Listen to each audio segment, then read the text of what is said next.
Coming up on today's episode of the Real Lives podcast. He said he was sentencing me to purposeful incarceration. After that moment, I never dealt with survivor's guilt ever again because I dealt with it very heavily before that moment after he died, because it was not supposed to be him who died. It was supposed to be me. I was so miserable inside that I made everybody else miserable. There was no laughing. There was no joking. There was no anything around me. It was just misery. There was just so many things I needed to learn that I didn't even know I needed to learn. And the plan was I was going to leave there. I was going to go take whatever I got, turn it into heroin, and I was going to have someone show me how to shoot up, because by the end of that day, I was not going to be alive anymore. On today's episode, I sit down with the amazing Danielle Burkett. Danielle has had a very, very rough go at life so far, and it's incredible that she's managed to come out the other end of it and make something positive out of her situation. In this episode, the third part of my 3-part series on the opioid crisis, we talk about, so warning about this, we talk about drug addiction, heroin use, we talk about sexual abuse, we talk about suicide. There's a whole lot of touchy subjects in this one. So just be aware of that before you get into this episode. But she was so open and honest, and you know, some of the stories she's had and what she's been through, and just the fact she's managed to come out of the other side of it is incredible.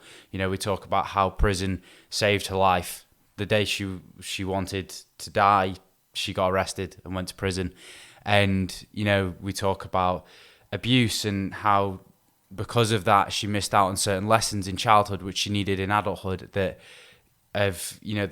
changed the way she perceived situations and acted in certain situations. And you know, it's taken her to, you know, in the past sort of 10 years to really figure out who she is and what her calling is in life. And you know, now she's a qualified social worker who helps drug addicts and helps children and helps people who've suffered with abuse. And she's such an amazing person, and to turn the situation into such an amazing positive is so great to see. But yeah, this one again, just a disclaimer, there are talks of suicide, sexual abuse, drug addiction and drug abuse. So if that's not for you, then don't listen. But I would really appreciate anyone who does listen that gives the episode a like, you subscribe, and also you comment your thoughts and whatever you're feeling about this episode, because yeah, it's an intense one, but she was so amazing about all of it. And yeah, I can't wait to share this one with you. So you can find Danielle in the link down in the description below. And again, please remember to like, subscribe, and share the podcast with anyone who may be interested, as that helps me to get more and more guests on. And I've got a plethora of amazing guests coming on over the next few weeks, so look out for those as well. So enjoy this episode with Danielle Burkett. Danielle, thank you so much for coming on the podcast. I really appreciate it. This is obviously the finale of the Opioid Crisis series that I'm doing. And yeah, I came across your story when I listened to your episode with Mike Brown, and I thought it was absolutely fascinating. And I thought, what better way to end it than with someone who's been at the bottom end of this whole problem, this whole crisis, in their own journey. So if you'd just like to start off by describing who you are and what you do, then that'd be great. Yeah, so thank you for having me. It's a pleasure. I'm Danielle Burkett. I am the founder of Unlikely Journeys. We started in August of 2022. I've been a peer recovery coach since the end of 2016, and since then I've gotten my bachelor's degree in addictions counseling and my master's degree in social work. And the nonprofit Unlikely Journeys will be working with youth and their parents as peer recovery coaches. Amazing. So let's start from the very, very beginning with you and just sort of describe where this whole journey began, because obviously it didn't start with Unlikely Journeys and this amazing thing that you're doing. It started in a much more morbid place. So let's start with how you ended up in this place and what it was that sort of brought you down this route of addiction and things like that. Okay. So, so I just have recently started a book, and I start with the story August 14th, 2012, uh, going to an ex boyfriend's place, and the next day getting arrested and ended up in prison. And through prison and what happened, I was able to go back and see my life. I've been able to go back, and so it started with sexual abuse in my childhood. And then it started like also with, so in the 80s, mental health wasn't talked about. Internet wasn't really a thing then. Knowledge about trauma, about attachment styles, that wasn't really talked about, wasn't a thing. And so my parents did the best they could, but there was internal trauma that happened. And then I grew up in a place where perfectionism was a thing. And then when I decided I couldn't be perfect, I perfectly screwed everything up. So I got in trouble, got arrested, got, as early as 13 years old, I was in the system here in the States from 13 until 35, off and on. Wow. And I just had different life. Like at 15, I remember I wrote in my journal, because my brother died in 2014 from addiction. But as early as 15, I was writing something about I want to do heroin. I was going to die from drugs, and my brother was going to get his life together. And he was, I saw the hope in our family. And then I also started thinking about how to make money by using sex. And I don't know, that was just normal to me. That was a clue of what I felt about myself. I hated myself. And so it just, when I got introduced to opiates in 2002, it just took off from there. So when you say you were introduced to opioids in 2002, what was it about them that stuck out to you compared to anything else you'd used before? So at the time, I just had my oldest son. I was trying to be a productive member of society. I had a job. I was trying to go to school because I had some experiences and I thought maybe school was my way out. But I didn't do any trauma work or that kind of thing. And so opiates, they made everything okay. They made the depression, they made the anxiety, they made the PTSD. Like, I could just stay stable when I had them in my system, and I could be, I don't want to say happy, but I could portray a sense of well-being that I had a difficult time portraying other Yeah. times. It was almost like And an escapism from what your personality was, essentially. yeah, and until it got to where it turned on me and my body became addicted to the drugs and the tolerance went up. And so yeah, it probably took 2 years to get to that, because I didn't do it at first every single day. But then as I went along and I got to know more people, I graduated from Vicodin to morphine, that kind of thing. And then when I graduated to higher levels of opiates, it's like all the bad stuff, all the withdrawal, the tolerance, that kind of stuff showed up Mm. more. So when you were graduating from each sort of level of opioid, what was it that was making you go that a little bit further? Was it just it wasn't working the same way it did the first time? Yeah, and over time, I because of the use, I started at the time I didn't equate it to I was not self-aware. So I like what I'm saying now is I didn't even have a clue necessarily at the time, but I things started unraveling in my personal life, like with school, with my kid. He started being angry at like I think 2 years old. I was still because of the trauma, like hopping from one relationship to another. I was still self harming. I was still going through depression. I was still I had a hard time leaving my house unless it had something to do with drugs or hanging out with the people that did drugs because my anxiety was so high. Um, Going to the gas station, going to the store, that stuff was very hard for me.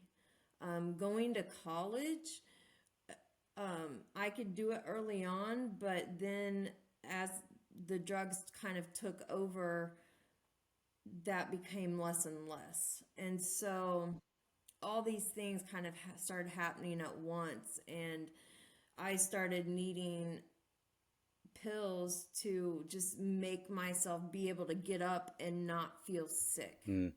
So when you say there that you you're obviously avoiding these things, these feelings that you were having. Do you like Yes. looking back on that time, do you think you were aware of the fact that you were avoiding them, or do you just think you were in full escapism mode and it was almost like you were in autopilot that was saying, I need to take this, but not really understanding it yourself as to why you were taking it? I do think I was in full escape mode.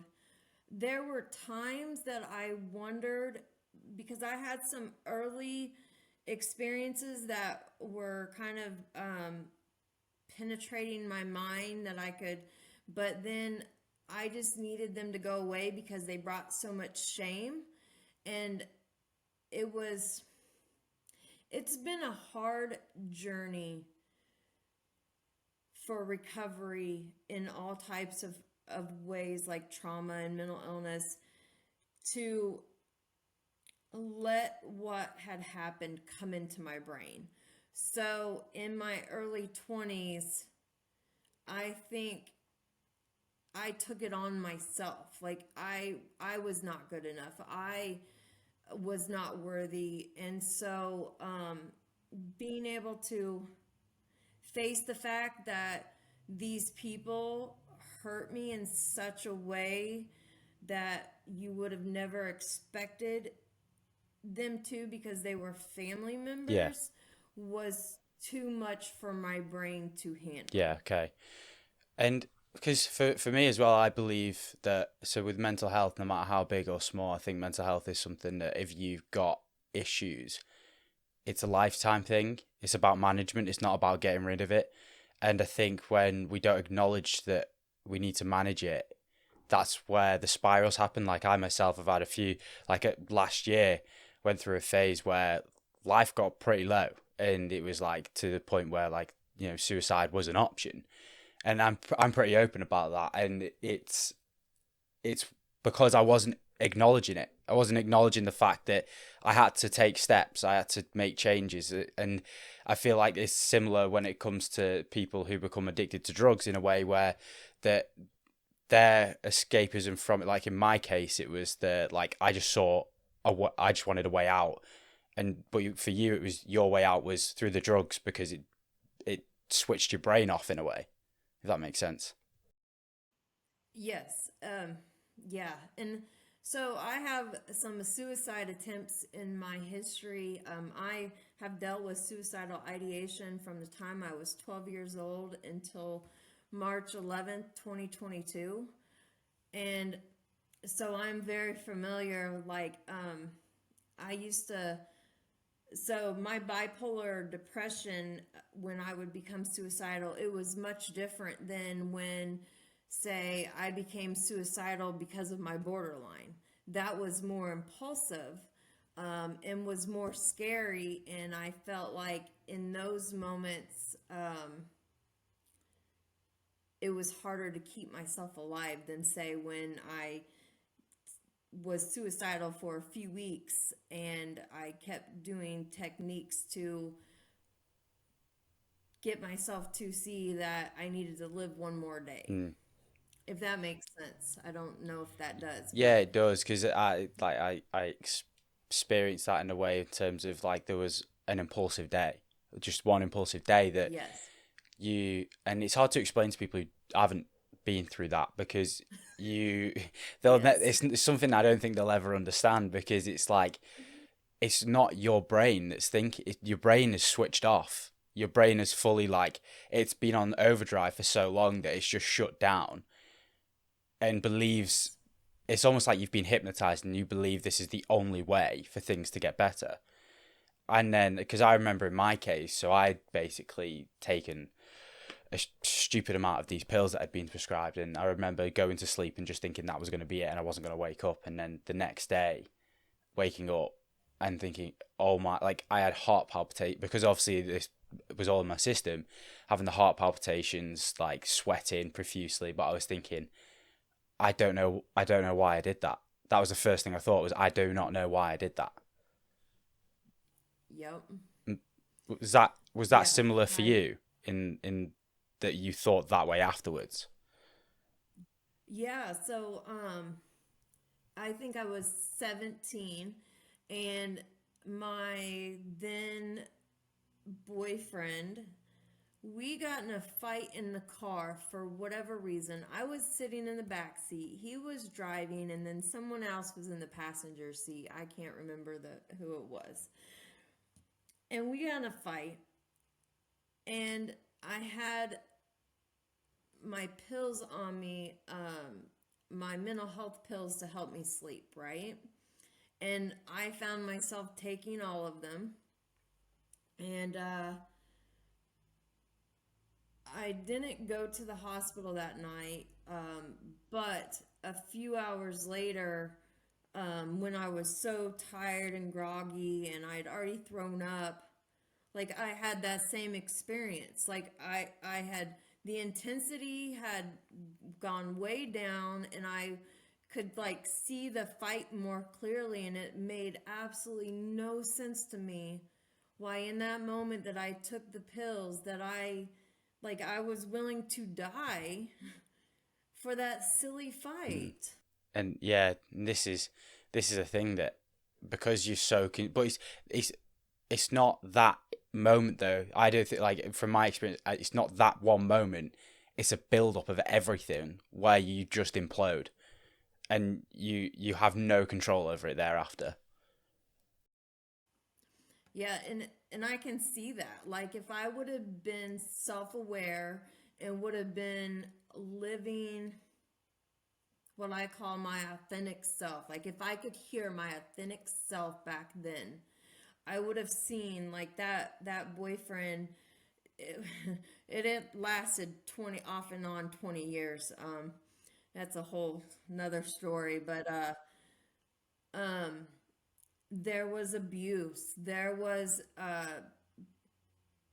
on both our parts. There was also like cheating on both our parts. There was claiming undying love for each other, but then going the opposite. And so at the time, I wasn't aware that our actions was telling of how we felt about ourselves individually.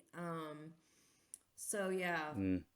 It is it and it was a it build. is interesting how like that does affect it though as well, in terms of like, you know, the extremes of like, you know, that they're claiming the undying love, and then also the cheating and stuff, but also then that's playing into your mental health, because of obviously at points there'll be rejection, and then there'll be points where they come back, and then there'll be a point where he does something that then affects you negatively, and it's almost, yeah, it's like a never ending cycle of things which were just probably pointing you in that direction of like into addiction, basically. Yes. And like, so one of the premises, I don't know if I used that right word right. I have aphasia now because of my stroke, and so sometimes um, the words I say, like I know what I'll mean, but I kind of switch my words up, and then I sometimes lose my words. Um, but one of the premises for my the organization Unlikely Journeys is that there are skills that should have been learned in childhood from what I've seen of myself, what I've seen with people I've been incarcerated with. I've worked with the criminal justice population throughout my career, and what I've seen with, even if you don't have criminal justice involvement, like sometimes what I see with addicts and alcoholics and stuff, that there are skills that we didn't learn in childhood that maybe that were really important to learn, like emotional intelligence, how to be patient and not impulsive. And so my recovery ever since I ended up in prison has been a long journey of learning these skills that have been so helpful in so many ways. And I needed to learn some skills before I could be an effective parent. And that, like, there was just so many things I needed to learn that I didn't even know I needed to learn, until like since I had the stroke, and I felt like a veil was lifted off my eyes, and I was able to see things like more clearly than I'd ever had. Mm. There's skills that people need to learn. Yeah, I want to get onto that bit, but I want to go back a bit to, you said you were obviously in and out of prison for a while, and I only went to prison once. I was in the criminal justice system from 13 to 35. okay, At at 17, I went to girls' school, I think for 4 months, and then it took until I was 32 to end up in okay, prison. sorry, so I misinterpreted that when you first said it, but when you did end up in prison, then what what was it that landed you in there, and what was the sentence you were given? Okay, so I was a thief. I like to I part of it was the obsession. I can see it started long, long ago. Before six was the first time I stole a pencil. I've learned since then the obsession in the mind, and the impulsiveness of it. And when I was doing it in active addiction, towards the end, it was the only thing that made me feel alive. And then it was to get money to fund my drug use. And so August 15th, 2012, I woke up that day. I drank some coffee. I decided to go to Kohl's, and I stole from there. And the plan was I was going to leave there. I was going to go take whatever I got, turn it into heroin, and I was going to have someone show me how to shoot up, because by the end of that day, I was not going to be alive anymore. That was my exit plan. And so I didn't leave Kohl's. I got arrested. And that was the second time I was arrested that year for theft, and in that county.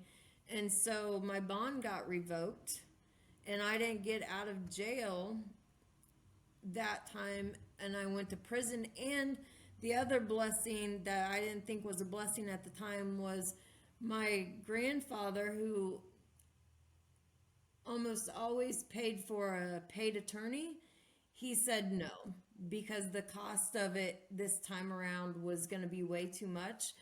And I'm so grateful that he decided to finally say no to me. And so I went to court about a month in, and I had written the prosecutor to, because I had always heard from my ex-husband that, because he had been doing time since off and on since he was 18, and he always told me, like, sitting in jail is worse than going to prison. And so I wrote the prosecutor and asked them for a plea when I went to court. They offered me 4 years. With at the time it was time and a half in our state. So I would have done 2 years. And the prosecutor then asked me something about the first time I stole, and I didn't remember. I knew it had happened, but I couldn't tell him what I took or anything because I was so high that night. And the judge didn't accept my plea. And he decided I had to do a pre-sentence investigation or something like that. And so when I went back, I got 4 years, but he said he was sentencing me to purposeful incarceration. So in the state of Indiana, if you're purposeful incarceration, that means there are certain programs in prison geared towards addiction issues, and you you immediately go to those prisons or not prison, those programs after you leave intake. And so he said 1 year suspended, and so I would do 3 years, but if with being purposeful incarceration, after I finished the program, I could modify to leave. And it just worked out where my timing, I finished the program, and shortly after I was able to leave prison. So, how long was the stint in prison then? Only 13 months. Okay, but during that time in prison, was that the final time you'd taken opioids? Was that you done by the time you'd left prison, or did you retake again later? So, I ended up between prison and I don't know. I didn't touch any drugs, any cigarettes, or self-harmed in prison. I didn't. I got moved to a level 2 facility when I was supposed to stay at maximum security, and if I did those 3 things and got caught, then I would go back to maximum security. And so I think that is why I didn't do them. And so I stayed substance free all those months, all the 13 months. And then after I got home, I got 18 months recovery. And then shortly after, I went to the dentist to have some teeth work done, and I didn't tell them I was in recovery, because there was a part of me that still, like the pain pills that he sent home, I took them all that night. And at the time, that was the one time, and then that was in 2013. I stayed clean or sober again for like 6 months or so, because my parole officer had me go to meetings, and I don't know why I listened. That's what I did. I think I saw hope in the rooms, And I wasn't quite sure I really wanted recovery for myself because I was still running from my trauma. But in prison, I called home one day and, or one night, and I think it was in November of 2012. And my mom told me that my brother was in the hospital for pancreatitis. And for whatever reason, I hung that phone up and I felt like I wasn't going to have my brother around much longer. And I was a miserable person pre-prison. I was so miserable inside that I made everybody else miserable. There was no laughing, there was no joking, there was no anything around me. It was just misery.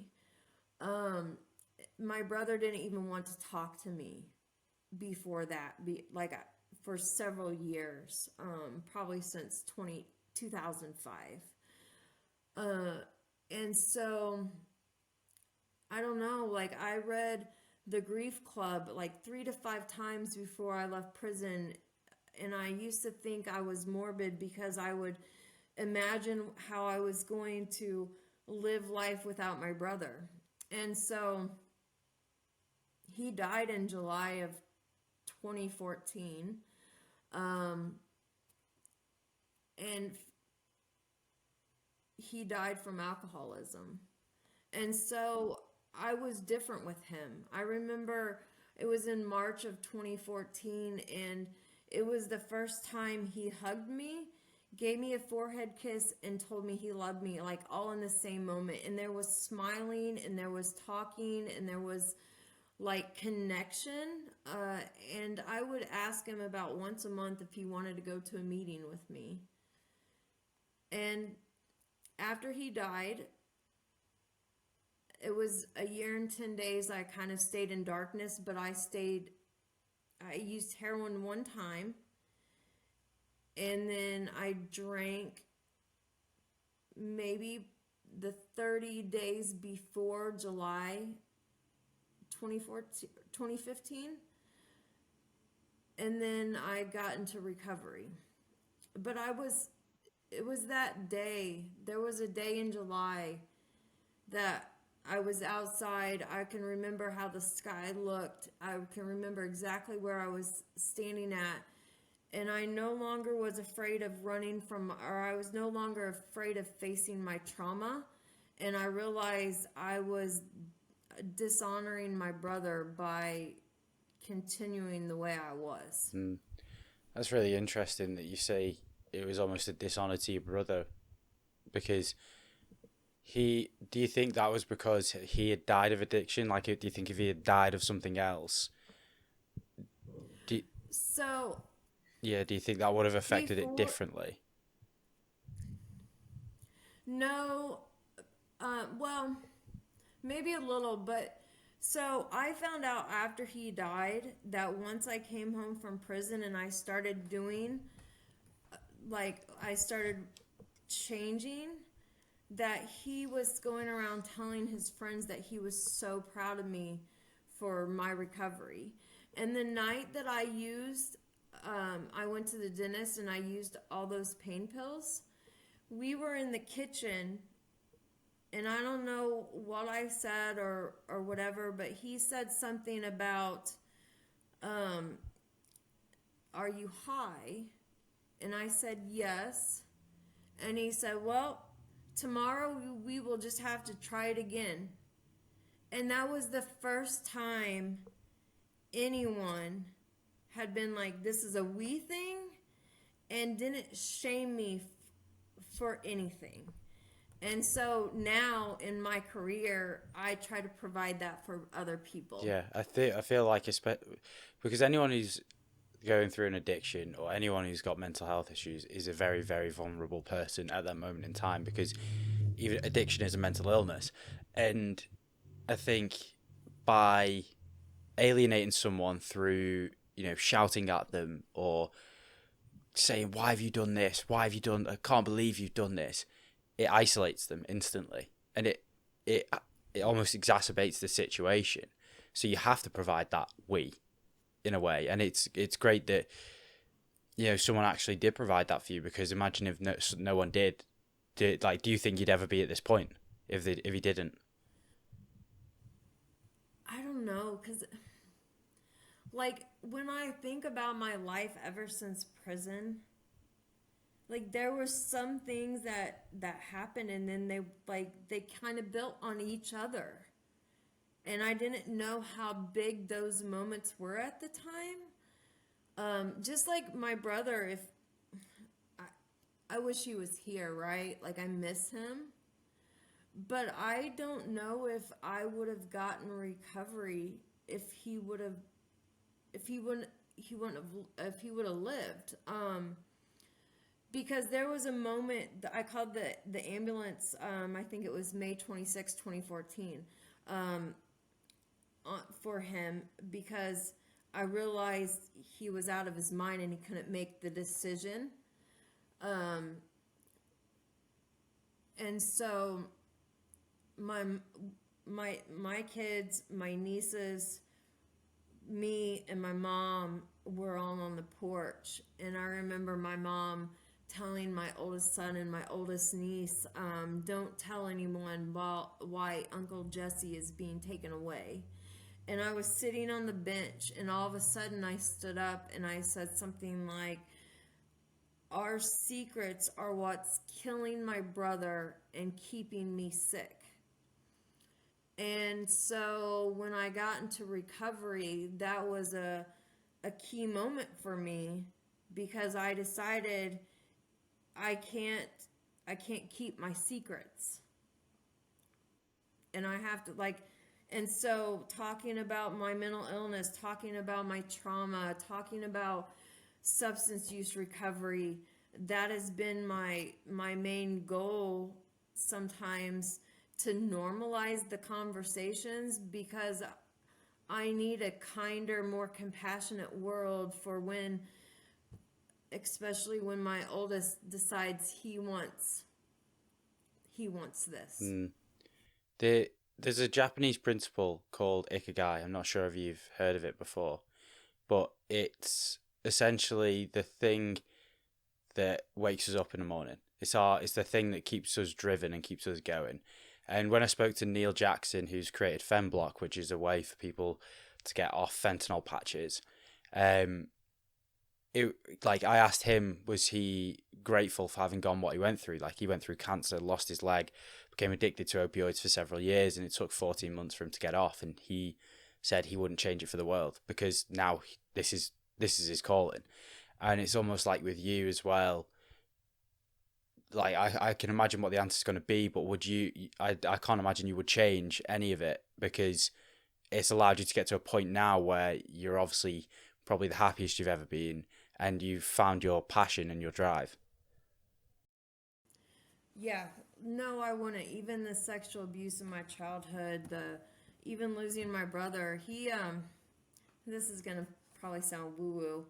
Uh, but in October of 2015, I was in meditation. I was in a sexual survivors abuse group, and we were doing the fourfold way. And whatever lesson we were on, it was a guided meditation that day. And back then, pre stroke, I never cried in front of anybody. And that day, I cried throughout the meditation, and it was like for 18 minutes. And my brother, and no one can tell me any differently.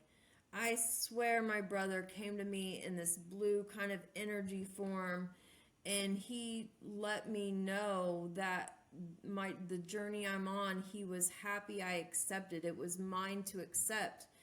And that moment, after that moment, I never dealt with survivor's guilt ever again, because I dealt with it very heavily before that moment after he died, because it was not supposed to be him who died. It was supposed to be me. I had that written down ever since I was like 15 years old, that I would be the one to die from drugs and he would be the one to get it together. And like I was felt so guilty, and I thought God chose the wrong sibling. In that moment, like, whatever happened in that space, I've never dealt with it ever since. I've dealt with grief, don't get me wrong, but the survivor's guilt, like, this is my journey. Accepting it is okay to do. It does take moments like that, though, sometimes for you to fully accept where you are, because sometimes we can even tell ourselves that we've accepted something and we really haven't. Because deep down, parts of us that we can't access are still, they're still in that avoidant behavior and they don't want to acknowledge it. And then there'll be one trigger which sends you back down the spiral. And then it's, yeah, there's like, I had, because like my dealing with my mental health has been like a pretty hefty journey that's been going on for years, and obviously it came to like a pretty steep, like, incline last year. And then I was away in Albania last week, not the weekend just gone, the weekend before, and I was sat, literally, it was just, I don't know why, but I was just sat on this like rock cliff edge on my own. There was no, like, my friend was back somewhere else, like on the hike, and I was just watching the sunset through the mountain, and I was like, I've done it. Like, I've gotten to where I'd wanted to be for so long, and I was like, it's the first time. It was the first time in a long, long time that I've really had accepted the, like, life is fucking good. Life is really, really good, and it was great because the way you were describing that then, of that acceptance moment, it resonates a lot, because it was literally the one I had like 2 weeks ago. So it's like, yeah, it's crazy that it can take so much for you to get there, but then it's like there's just a moment where your body, it's like a relaxation, like your body just sort of goes, oh, thank God, sort of thing. Mm. So And it's so different for everyone. yeah, it's yeah. I've spoken to a few people who've had that moment, and it's always different, and it always takes long. Some people it's longer, some people it's almost right away. But it's just like, I always say to people, like, it's a matter of when. And Stephen Fry, I'm not sure if you're aware of who he is, but he's quite famous in the UK. He describes it as the rain's falling, and it's okay to acknowledge that the rain is falling. But you have to also realize that the rain will stop at some point. It's just a matter of when. Yep, I like that. Mm. And so you obviously, you said before that you'd had a stroke as well. Was that a result of the addictions and things that had happened over the previous years, or was it something that completely different that just sort of got into the mix? So the doctor think that it was stress and cigarette smoking. So it, probably a so in so I got in recovery in 2015, right? And I got about 5.5 years. So at the end of 2020, I had a boyfriend for about 5 months that I broke up with. I had my doctor had just prescribed me Adderall. Um,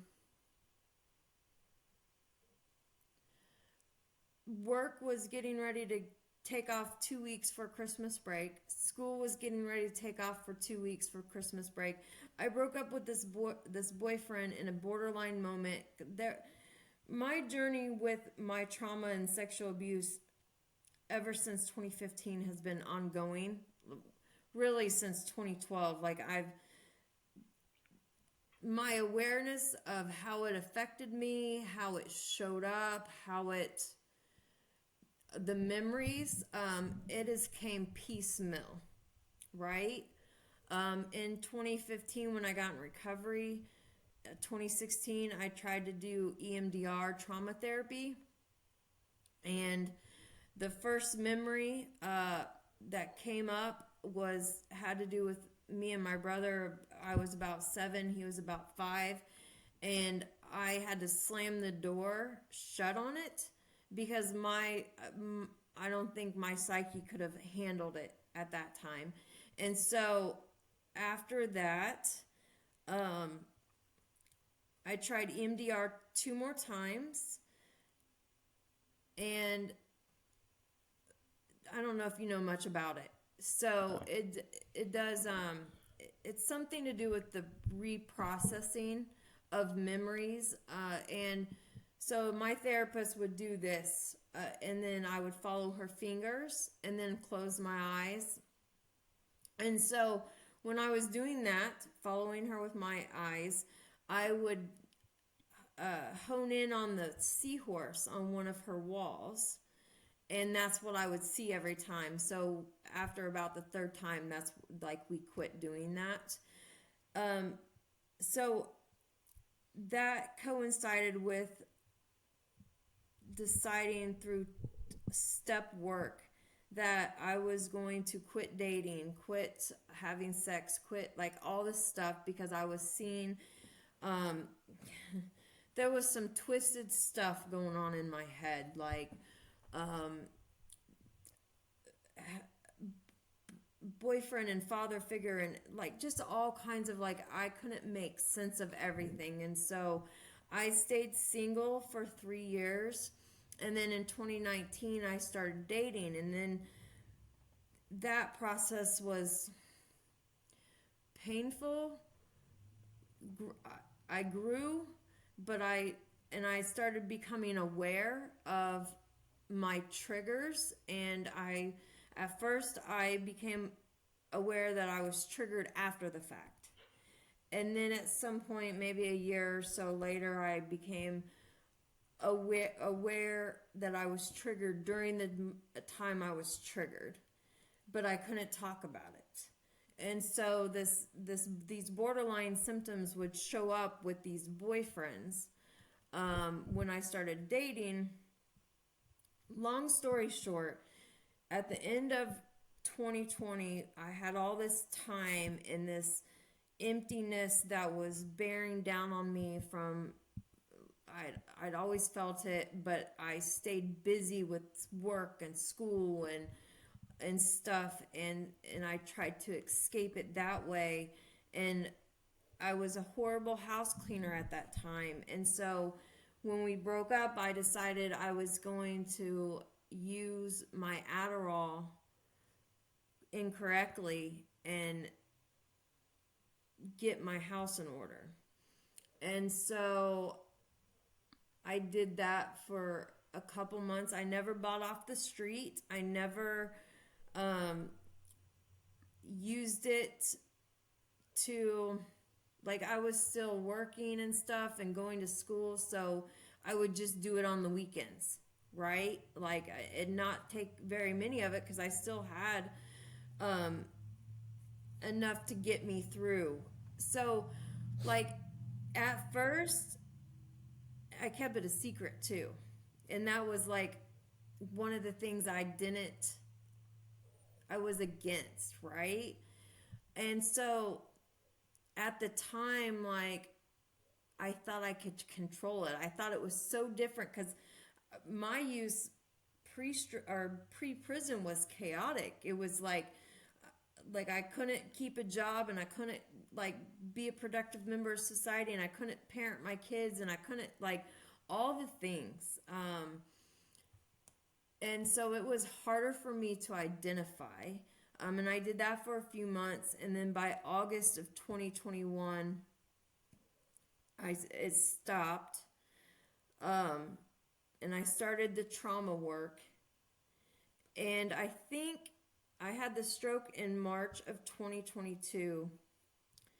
And at the time, my finances were a mess because of the years. Like, I started getting credit cards, and I started buying obsessively. Like, pens and paper and clothes, and using my credit cards for Christmas, and then my kids started going through crisis. My two youngest, we were in the hospital for suicide attempts, for drug overdoses, for um, and I needed to get my 14-year-old in the system because like he was escalating, and so all this stuff, and I think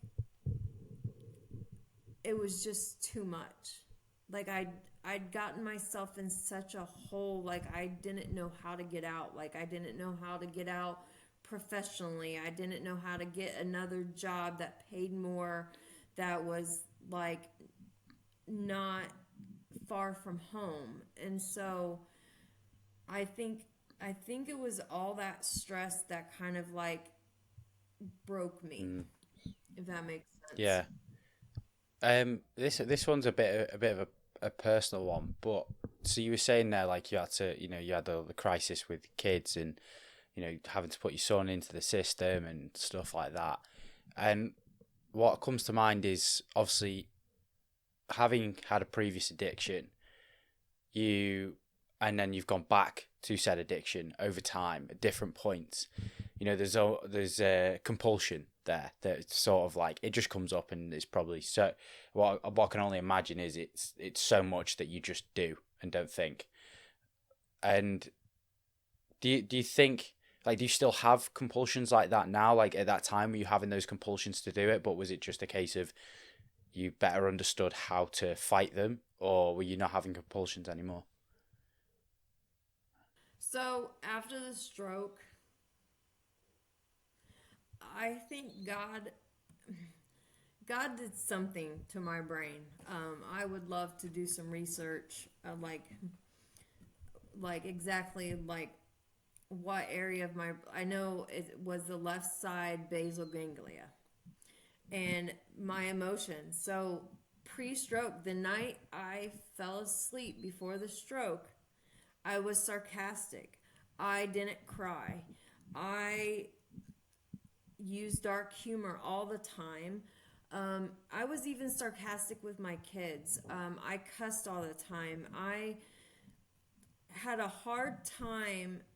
I was trying to practice the silver lining in things. But when it came to myself, like I had a really hard time having anything positive to say, even though I almost got a 4.0 in school and was being successful there. um, it was not ever good enough. Like I could never obtain being good enough, right? And I was like, I was a great person. Like I, in my career, um, I had a different persona. Like, and then in my personal life, like that was when the frustration, the obsessions, the compulsions, the I didn't know how to parent. Like I was trying, but I didn't trust anyone, and so and that was because I couldn't trust myself. And even though I had all this recovery time and all this kind of learning, like once again, like you have to learn skills before you learn other skills, and so um I just, there was some things because of the trauma and the mental illnesses that the lenses I look through were so skewed and so like I was so fragmented. Like I couldn't get my personal self and my professional self to integrate. Like I loved who I was professionally. Like I was collaborative. I would ask for help. I would be compassionate and non-judgmental and non-yelling and all these things. All the things that I am now. I could not figure out how you go into a personal life where you're triggered by everything. You're even your own house, and you have all this stuff, and you're so frustrated and you're so depressed and you're so like just not doing everything. And my stroke, I look through life in a different lens. Like I'm always positive. Like I have moments of discouragement. Like 2 weeks ago, I went through a moment of discouragement where um, with my exercise. Like, I don't walk right, and I'm trying to, but it was really hard that day, and I still did it. And that's different. Like pre-stroke, like if I felt something, there was a good chance that I couldn't trust myself to kind of go against what I felt in my personal Mm, life. And so, yeah, mm.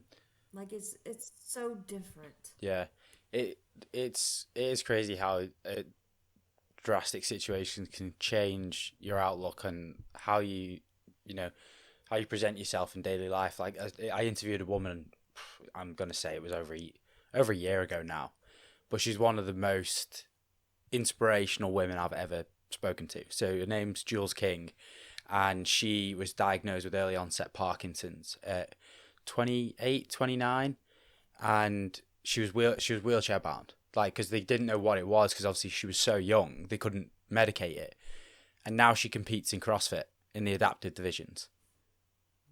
One of I watched that Oh interview, really? and so yeah, cause when I was researching you and what you do, that was one of the interviews that I stayed on because there's not people inspire me, but yet like it it takes a lot to inspire me, if that makes Yeah, sense. So, yeah, but her story, like that was one of the ones. yeah. Like I would say to anyone who has social media to follow her, just because if you see her stuff on, like when you open Instagram, it's like that little bit of positive and that little bit of like taking the piss out of your own situation for others' benefit in a way that isn't like you're not like she doesn't crap on herself, but she acknowledges like I'm different, but it's all right, it's funny, it's fine, and it's amazing to see the way she does it. Yeah, so that kind of sounds like who I am now. Um, because like technically, like I've been deemed disabled from the government, and probably like my right hand doesn't work, and I walk really funny, and my brain is kind of like there's some glitches, and so technically like I am disabled, but I have a hard time viewing myself that way. Because I started a nonprofit. I finished school. Like people, I did things that people weren't sure I could even do. Like I could only say two words when I woke up, and everything got stuck in my brain. I couldn't even walk when I first woke up, and I had to relearn to drive. I had to learn how to use a calendar again. I had to remember that I could use a calendar. It took me 3 or 4 weeks, I think, to figure out how to get on Facebook. It took me like a while to figure out how to get on Zoom. And I had a hard time asking for these things at first because like I knew in my head what I wanted, like what I was talking about, but I couldn't express it. And so there was a person who didn't think I would be able to be a social worker after I graduated, like become a licensed social worker. And after I graduated, I decided I wasn't going to listen to this person, and I became a licensed social worker in October. And so I don't know, like, and so now I don't talk badly about myself. Even when I don't think, like, even when I make mistakes, like, I don't say, oh, you're stupid, or like, no, like, all that stuff has been erased. I don't, I feel like everything could be handed back to me if I, like, if I really wanted to like have everything back, because there's been a few times I've been kind of triggered with stuff, and I see it kind of show up a little bit, but then I still go to therapy, even though things are good. I still go to my recovery meetings. I still work the 12 steps. I still I ask for help now. In my personal life, me and my kids, like, I hold them accountable. Like, I give them consequences, and now it's not sporadic. Now it's like all the time, if that is what the situation warrants. I don't cuss. I mean, every now and then I'll say the F word used to be my favorite word. Um, it's still my favorite word, but I don't say it anymore. Hardly ever. I don't yell. Um, and that has been, I don't smoke either. I exercise now. I, I don't know. Yeah. Yeah, see, And I I'm a think, big proponent of exercise for getting through, especially with mental health. Exercise is the biggest one, in my opinion. I think because you find a lot out about yourself because you start spending time alone, like just with your thoughts. So you have to really start thinking about situations in a way. yeah, and it, like, self-discipline and persistence and endurance. Like, pre-stroke me for years, like, I smoked, so that was always my excuse. Like, I smoke, so there's no point in doing this exercise. And then at some point, my lungs started taking more of a hit, but I wanted to try Zumba, probably 2016, 2017, but I was so self-conscious. And then I found myself last October in a Zumba class, and when I can't even do all the moves, and I do them kind of like, I what's the word, modify, Mm. but I love Zumba. Yeah, that's the thing. I think is once you allow yourself into that space, you realize as well that you don't have to be the best at like because this is my thing that I've realized in the past year is being bad at something is the best thing it's the best thing in the world, and also how lucky are we that we can pick and choose what we are good and bad at. Like like Yes. taking up new hobbies because I think people get content, and that's the part of the issue is like people become content, whether that be someone who is a multi-billionaire CEO who just has run this one business and then now is like, I don't know, because they don't know how to do anything else, they just stick with that. Or it could be as simple as someone like, they've been in the same job for 10 years and they don't want to leave because it's the only thing they know. It's, I think, allowing yourself to be bad at things, whether that be in sport, whether that be in art, or whether that be in your job or anything else, being bad at something not only challenges you, it teaches you a level of discipline that you have lost as a result of not being bad at things. And also teaches you a lot about how resilient you can actually be and how much more resilient you are than what you first believed you are. Yes, I agree. Um, it, it took me having the stroke to really realize that. Mm. And then obviously you got onto um, the social work side of things and you made it through and you became a licensed social worker. And what was it that made you want to go down that path?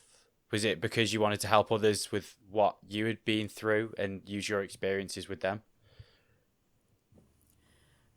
So yes, I was 11 when I was looking through my mom's psychology book trying to figure out what was wrong with me. And at that time, I was very unaware of what was happening in my childhood. Like, I couldn't, like, my brain had blacked it out, which is a common thing for me in my life to some degree. So I was looking in this psychology book, and it was foreign language to me.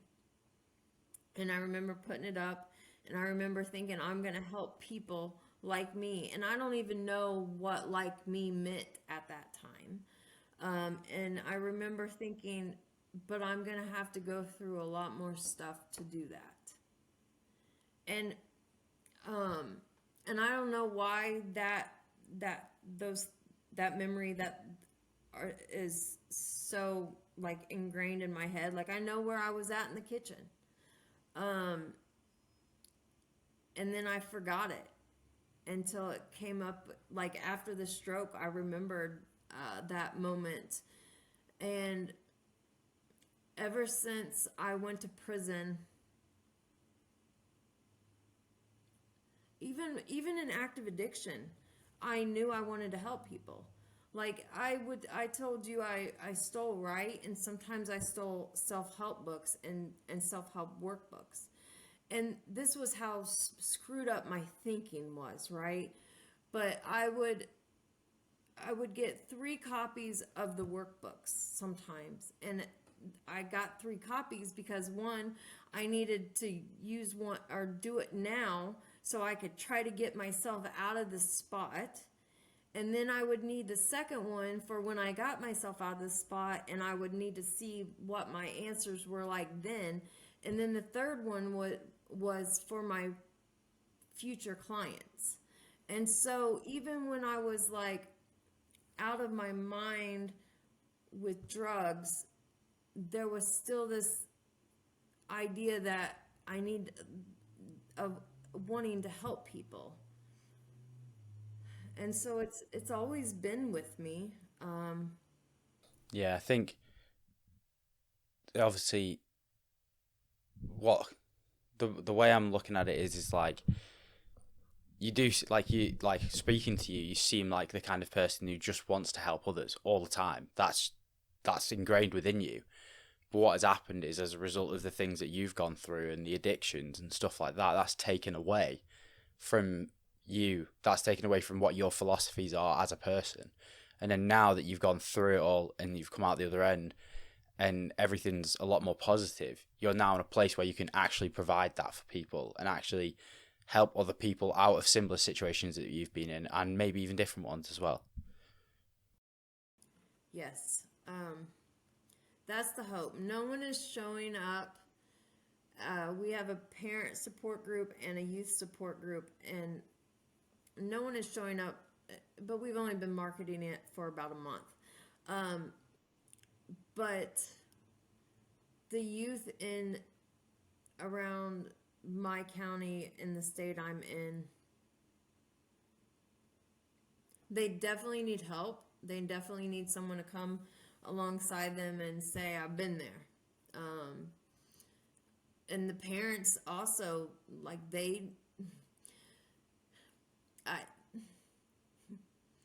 I'm not sure. So I've learned with my own kids, especially with my 21-year-old, he's the reason I learned to absolutely love harm reduction. But I've learned you can't control your kids. And for me, the best approach is compassion, non-judgmental, holding them accountable, setting boundaries. And that has come in stages for me, because I came from a family that my father drank and drove, and I used and drove, and it was normal. And then having help from family members, that went back before I was even born, to how that codependency worked out, and then that got passed on to me and my brother, and so that's been a journey of learning how to be healthy. And so I'm hoping I can bring that to the table with parents and with youth. Like, I am finding that the more we have social media, the more we are able to talk about mental health issues, about addiction issues, about trauma, about dysfunction, um, the more self-aware the youth are. Even if they are in the midst of their addiction, there's still some self-awareness there that wasn't around when, say, I was 21. When I was 21, I didn't want anything to do with my parents. I wouldn't even call them to process anything with them or let them know what's going on. And for whatever I've done in my family, my 21-year-old, he will call me to process things with me at times. He will call to tell me he loves me. I've changed the dynamics of how we interact with each other. It's really interesting, and I think it's like you said, like with getting people into things like that for the support, it's so hard to do because it's getting people to take that initial step, and because everyone feels like they're alone in those situations, they don't, even as much as we can say you're not alone, if you're in that situation, Yes. you definitely feel alone. So you're not going to go because you're like, I don't want to be the only one. And it's now, I think, where we're at in a stage of society is we have to start figuring out how do we change that mindset when people are low, when people are in these like negative situations, make them realize that they are not alone, they are not a bad person, that there is help there for them, and that they can get better, if that makes sense. Yeah, and I think years ago when I started trying to normalize things, I think that is one way. Like, I am not afraid to tell my story. The bad parts, like, there are some things that are embarrassing. To say I used to be like this, now I'm like this, because I know that people may take it wrong, or they may only see that person. But I think my hope is that as people start coming through the doors, they will realize how non-judgmental I am, how compassionate, how I have literally been through what they're somewhat similar to what they are, or worse, or like, there's no judgment. My view on how you get better, how change happens, is not a linear progress. Like, it's like a spiral. And sometimes you go forward, and then sometimes, for whatever reason, you find yourself going backwards. And I think that backwards piece is, maybe there's a skill or two that need to be worked out that you haven't figured out what it is yet, to help you kind of stay in that forward movement progress. So so with unlikely journeys, where do you want to take what's the goal with that over the next few years? So so right now we are in the phase of, I mean, we have these two support groups, and truthfully, maybe I so my one of my mentors wrote down a list of how nonprofits should go, and I somewhat did it somewhat backwards. And so right now, this year, we're focusing on board members and getting a more rounded board, because I only have three board members at the moment, and they help me get it up and running. It's a 501c3, and everything. But I know the big vision. Like, this this nonprofit was downloaded to me in prison, and I've been thinking of it for years, until 2022 when I had the stroke. Before then, I never thought I was good enough or smart enough, and I so it's hard to say. Like, I'm in the middle of thinking about the strategic plan. We're not the place where we are creating the strategic plan as a board, um, but I could tell you what I want the big vision to be. But I don't, huh? So big vision is we have a building, and maybe we help other people in other counties too, but have homework help and maybe tutors. And if the kids come to me and want like any class, like maybe yoga or Buddhism or 12 steps, or I don't even know, like financial planning or whatever that class is called, Dungeons and Dragons, like whatever. um, we can bring them in, and the hope is that maybe there'll be financial help to, like, say if a kid wants to go on to school but they come from a low income family and they want to go to trade school, but like maybe it's too much, and so maybe help there, or they want to become a yoga teacher or something like that, like help with that. And transportation, having our own bus so then we can get the kids to and from the meetings. Yeah, a stage so they can play music or cite poetry. Yeah, Basically, but the way you're like, describing it is like a place where anyone can go and feel included, and no matter what the dream or how big the dream is, you're there to provide the facilities for them to pursue that. yeah. Mm. And also, I don't know if this is kind of from my personal life, but I always envisioned a skate park Yes, on our property. that's for me. That's for me. But my oldest son,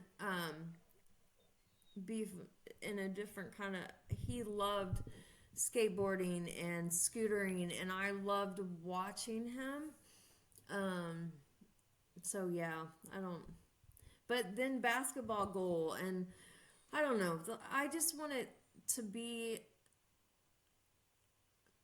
like a community kind of fun place, but yet like hold you accountable and have peer coaches and mentors and like all the things that youth need to create this space where they can break out of whatever they were raised in and do something different. Yeah, it's amazing.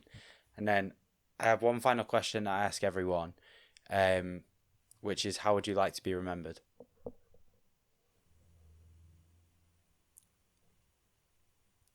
Someone who lives life.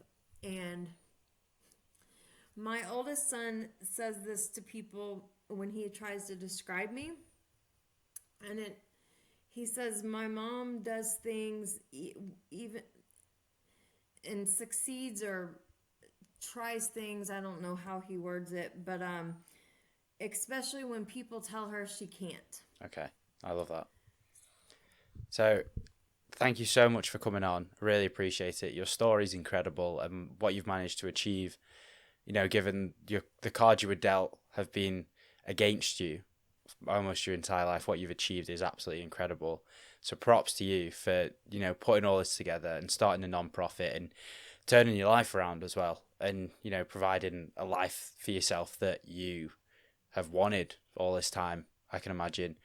But if anyone wants to get in touch with you, if they want to ask you a question or they want to see Unlikely Journeys and what that's about, just tell everyone where they can find all that stuff. So Unlikely Journeys you can find at www.unlikelyjourneys.org. The business phone number I have, United States, I think it is a Yeah. 1-317-760-8624. Or you can email me at Danielle, which is DANIELLE at unlikelyjourneys.org. And Journeys has an S. Amazing. Thank you so much for coming on. Really appreciate your time. You're welcome. Thank you for having me. Thanks so much to those who made it to the end of the podcast. I really appreciate you listening to the entire thing. It's such an intense episode, but it's so necessary. Like, the podcast is called Real Lives for a reason, and it's to tell the real stories of anyone and everyone.